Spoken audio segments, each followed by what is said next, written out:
So what's up mga gar? Nandito pala tayo ngayon sa palayan para maghanap ng moina dahil ubos na yung BBS ko mga gar. Kaya magbabaka sakali ulit tayo dito mga gar. Sana makarami ulit. By the way, kasama pala natin si John Benedict Isidro.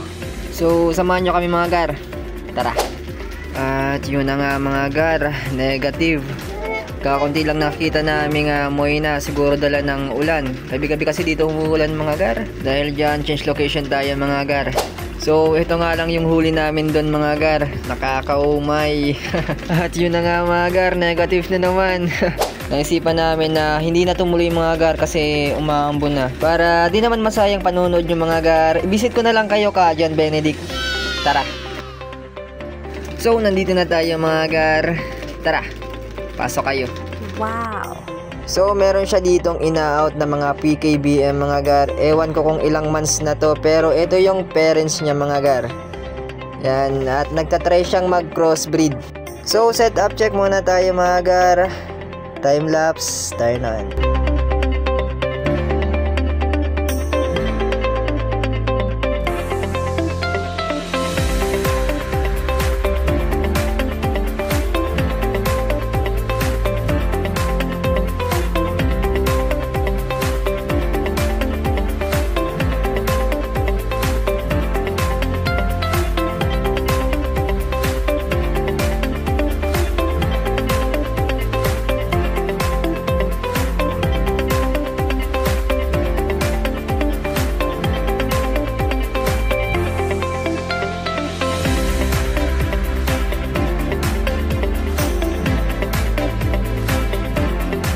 At meron siya ditong kinukulture na mga cricket mga gar. At ito yung pinapakain niya sa mga masterfish niya.